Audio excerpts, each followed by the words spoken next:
No. Talk loud. Use your school You can hear me? voice. Everyone can hear me? You're a millennial. Can you It's hear me in the back? technology. Figure Yeah. it out. In 5 seconds. There's only 2 buttons. I don't know. Well, while he tries to figure that out, my name is Brandon Mize. Thanks for being here today. I am the Development Director at Treeline. I'm also the VP of Communications here at IABC Nashville. Hello. Oh, yeah, that's really good. Took the Gen Xer to figure it Thank you. We're the ideas, you're the execution, right? And we got you here. So basically, as VP of Communications, I send you all those emails, whether you find them pleasant or annoying. That's me, blame me either way. But since this panel is talking about millennials, I'll allow you to act like one and have your phone out. Please let your community, your followers, anyone on LinkedIn, let them know that you're here today. Take some pictures, video, whatever you want. Use hashtag IABC Nashville and hashtag Small Chapter of the Year. I don't think we say that enough, but this really is an incredible chapter. So thanks for being here. Thanks, Brandon. My name is Molly Dietrich, and I work at HCA with all of these wonderful people at this table and a couple others in the back. I am an instructional designer at HCA. That means that we create all kinds of educational materials, training, but we also do communication work with our projects within HCA as well. I have been on IABC, or have been coming to these for about a year now. So still pretty new, but I enjoy coming, and thanks for having me today. Thanks for being here, Molly. Hey everyone, I'm Sarah Loeffler. I'm the VP of Membership here at IABC Nashville. So if you have any questions about membership, whether you're a member or not, please feel free to come chat with me. I work for a company called Tanner Corporate Services. We've been in Nashville a little over 30 years now. We're a very small company, and I work as our content manager.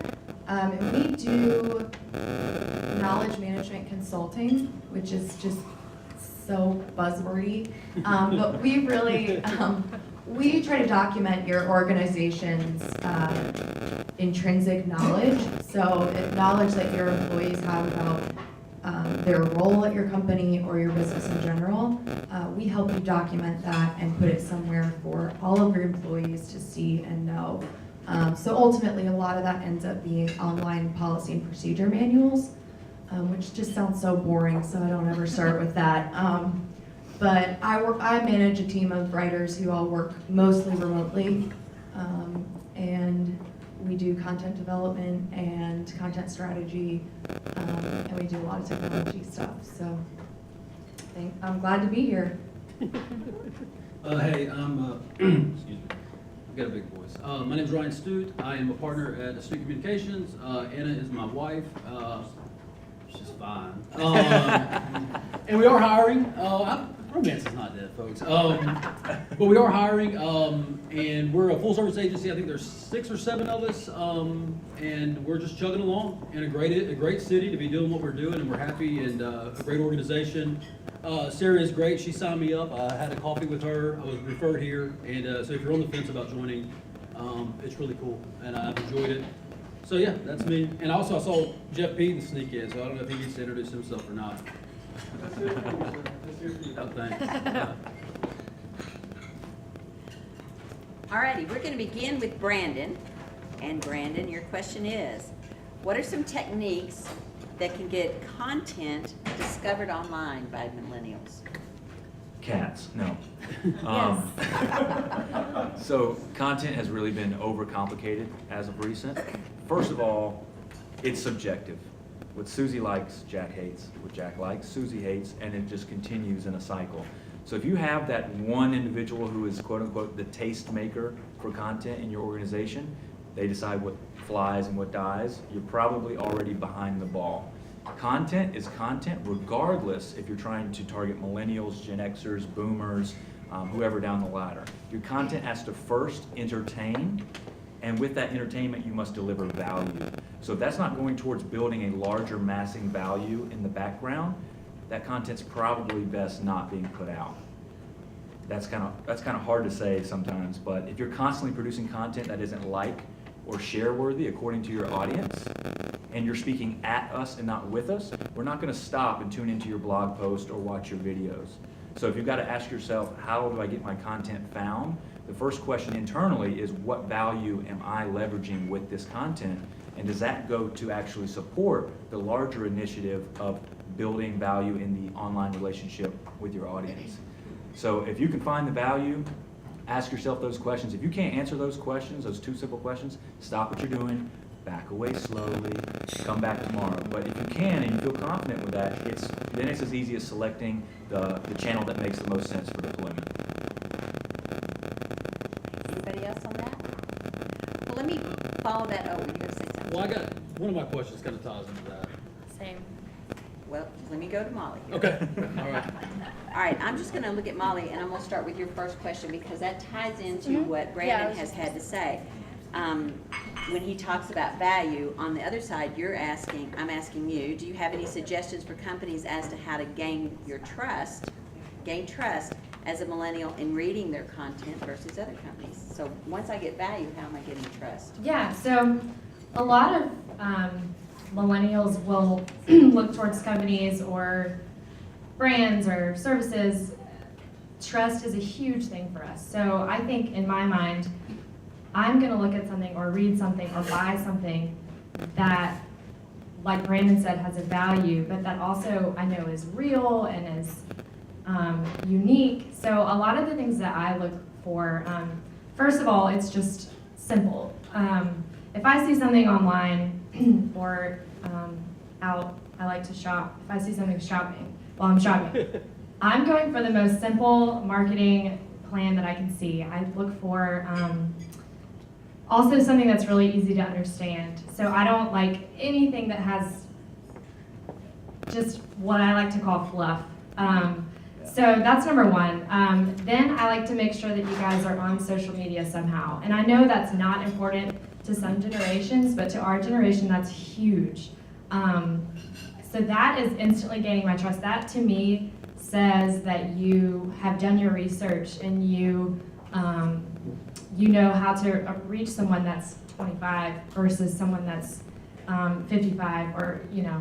So, no. So, I mean, it's true. So, I mean, Sherry made a comment earlier, I had my phone right here. So I'm like, oh, maybe I should put that away. Like, I am constantly on my phone. My team knows this. They make fun of me all the time.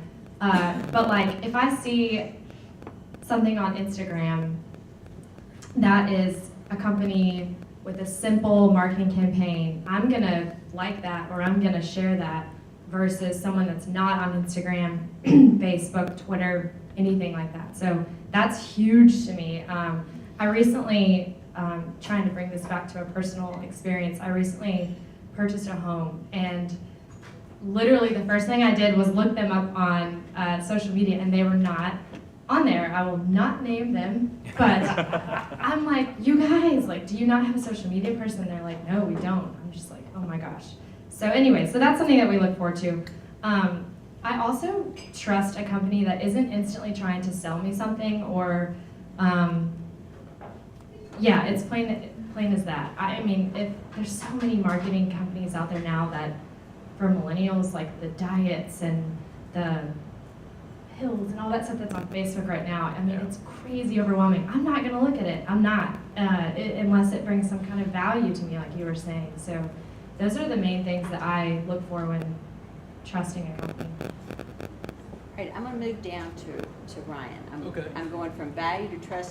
Sarah, I'm coming back to you. Okay, so for Ryan, Yes. from an agency perspective, how Yes. important is it for brands to have an outsider's input on their marketing and communications? Yeah, and I think like they've already said, they've kind of teed it up for me really nicely.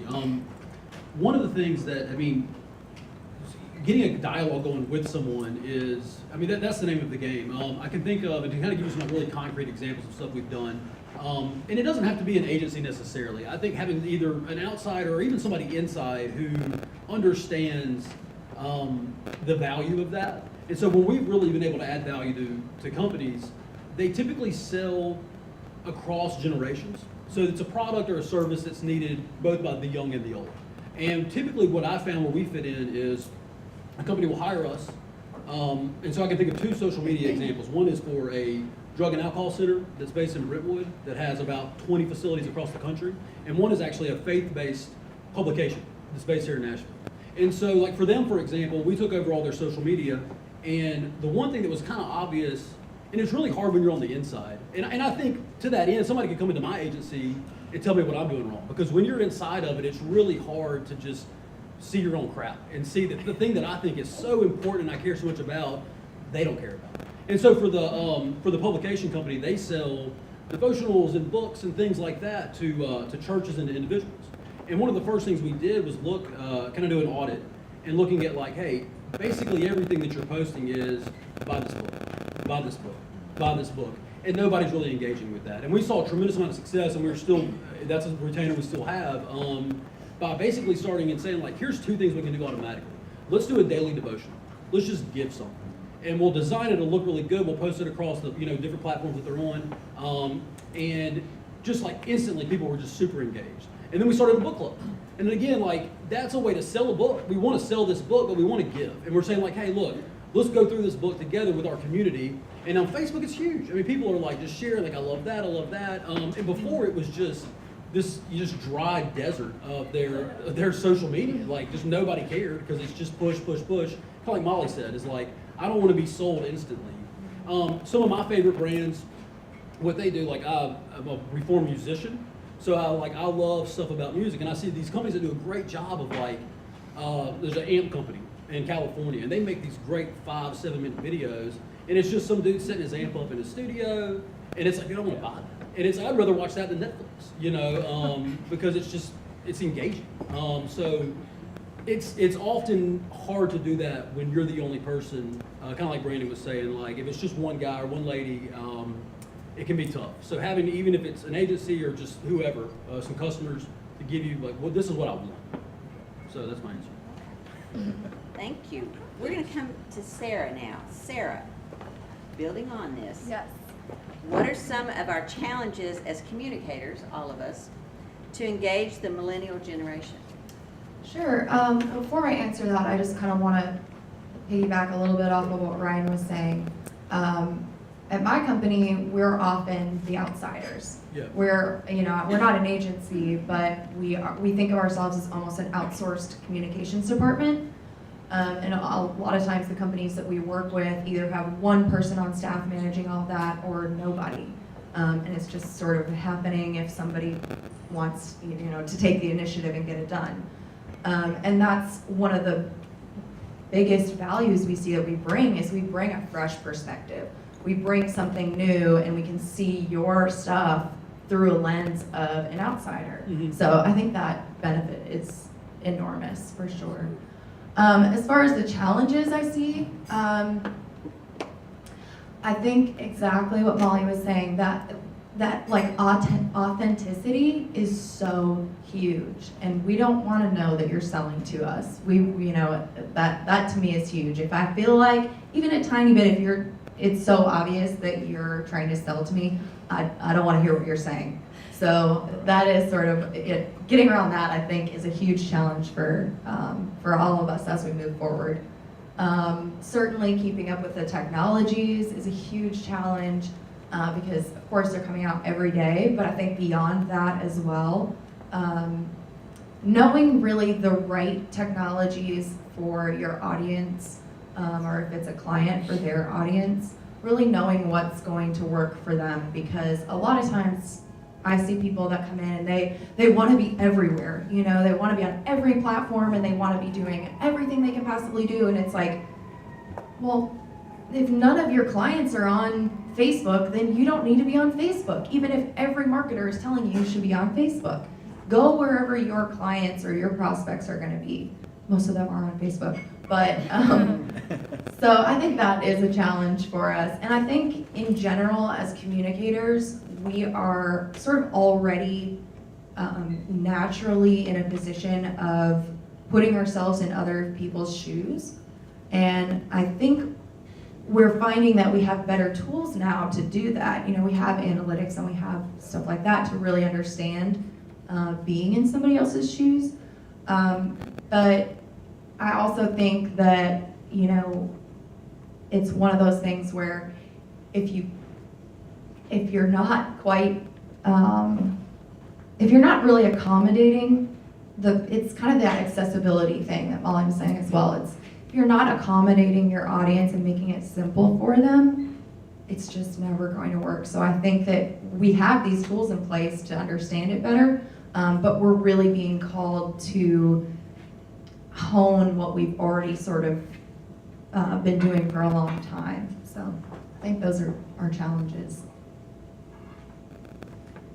Okay, I'm gonna come back down here to Brian, George, and Sam. I am older, Another guy? remember that? And he just said the older, and I wanted to point out that if I was 14 years old, I would be the young generation and they would be the old generation. So just wanted to remind you, you may not want to say young and old, just say each generation. But, Brandon, I'm giving you a lesson.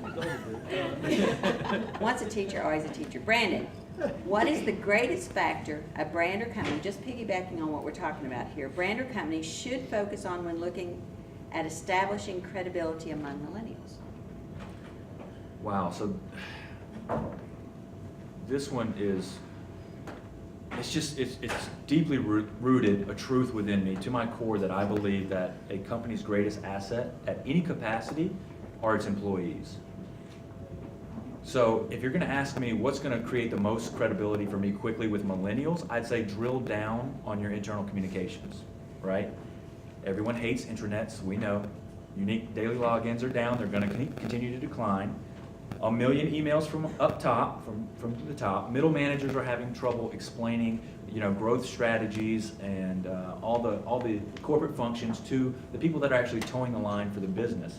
So if you get your house in order first, engage your employees, incentivize teamwork, and actually educate on the whys, everything about your business is going to get better. So the millennial who you're trying to reach and hopefully influence is going to pull this thing called a phone out of their pocket, right? They're going to do their research on social media platforms, Yelp, Glassdoor, and they're going to read the good, the bad, and the ugly about you very quickly. We want to know everything about you before we ever engage, right? So if you get your internal staff on board and aligned, then all the messaging that truly matters is going to echo from those staff members, right? Their friends, families, followers, everyone in between is going to know who you are and why employee X likes working for your company. Like I said, millennials are super, super smart. So anything you put out there, we know how to research things like you can't believe, and that's where we're going. So you have to understand that when we decide, the first time we're interested in a new brand that we're not even familiar with, we are going to get on and do our due diligence and our research about that company and choose right then if we're ever going to listen to you again. So you'd better hope that the people that know you best, AKA your employees, have something nice to say about you. So I would say if you want credibility with millennials, we're going to sneak around all of your communications initiatives to the back door, which is your employees, and ask them to their face, should we trust you? So think about what your employees are going to say first. Okay, Molly, are you going to say something? No. You scared me. Okay, Molly, we're still going along the same train here. It has often been said that millennials do not seek out news, but instead spend more time on social media networks, therefore skewing their awareness of the world and its news. Do you agree or disagree with that? Yeah, so I think I extremely disagree with this statement. But I can see both sides. So I think that's one of the main reasons I was excited to talk today, is because kind of how we were joking earlier about, the millennials, they don't know what they're talking about. That gets under my skin. But that's just something that I wanted to talk about, because I think a lot of people just have this theory behind millennials that all we do is check Facebook or Twitter or whatever. And yes, we do those things, but we do them with intention. We want to know what's going on in the world. We want to know about brands. Like, before I eat at any restaurant, I will look at their Yelp rating and all of that. And I just think that's so different than other generations, because that's just not what used to happen. Oh, it's not different. Oh. Well, I guess it's just my opinion that we literally, like, I mean, I love the news. Like, some people think that the news is fake news or it's terrible or whatever, but I enjoy watching the news. I know that's very non-millennial of me, but You're kicked off the panel. You gotta go. I'm kicked off. But so we do check Facebook and Twitter and blogs, but we do it so that we're in tune with the rest of the world. And I just think so often that it's said that we don't do those things. So that's just something that I feel strongly about, and I want people to know that we do care about your company and we do care about your brand. We just go about it a little bit differently, I think, as far as how we get our news. But whoop. So I think that's my answer. Okay. Yeah. Just want to quickly add to that. I think on a holistic approach, millennials are very much in tune with what's going on culturally and not so much news. So there's a little bit of a distinctive difference in what may be happening in New York right now in the stock exchange that we just are like, sure, okay. You know, it's going to crash, what, 3 years, 4 years? We don't know. It's going to happen. Let us know then. But we care about cultural things. If there's and that's why pop culture is so big with millennials, because it's more of we're all connected and we can all share these same viewpoints. So I'll be honest, my news, it comes from Facebook and LinkedIn. That's it. That's my industry news. That's my social news, and that's where I get it all from. And you know, for local, I don't watch local channels, you know, but I am on Facebook neighborhood apps. So I know everything that's going on in my very hyper local area, because that matters to me on a daily basis. Whereas subjective news that is pushed constantly, we do